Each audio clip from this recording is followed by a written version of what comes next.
ಮಾಡಿ MLC report ಬಂದಿದೆ. ಅವಳು ಗರ್ಭವತಿಯಾಗಿದ್ದಾಳೆ.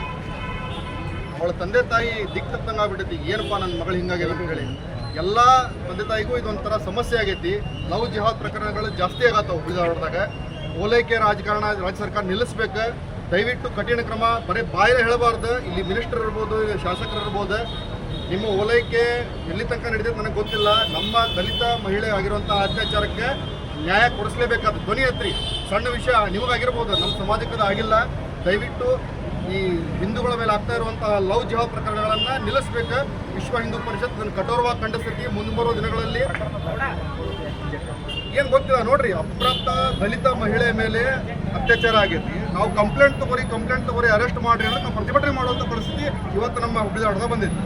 ಇದಕ್ಕೆ ನೇರ ಕಾರಣ ರಾಜ್ಯ ಸರ್ಕಾರದ ಓಲೈಕೆ ರಾಜಕಾರಣ. ನೀವು ಎಷ್ಟು ಓಲೈಕೆ ಮಾಡ್ತೀರಿ ಮತ್ತಷ್ಟು ಅವ್ರು ಸಿಗುತ್ತಾರೆ.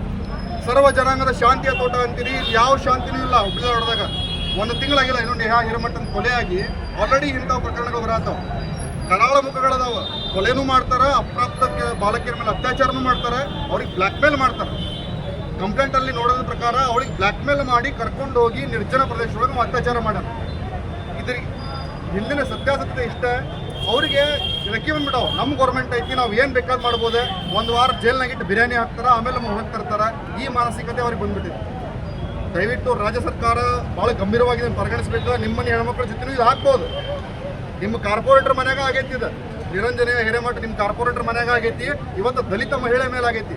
ಈ ಸಮಾನತೆ ಅಂತ ಮುಖ್ಯಮಂತ್ರಿಗಳು 20 ಎಲ್ಲ ಸುಳ್ಳದೆ. ಈ ಸುಳ್ಳು ಸೆಕ್ಯುಲರಿಂದ ಹೊರಗೆ ಬರ್ರಿ, ನ್ಯಾಯ ಕೊಡಿಸ್ರಿ, ಕಠಿಣ ಕ್ರಮ ತೊಂಬರ್ರಿ. ಇಂತಹ ಅತ್ಯಾಚಾರಗಳಿಗೆ ಎನ್ಕೌಂಟರ್ ಮಾಡುವಂಥ ಕ್ರಮ ತೊಂಬರ್ರಿ.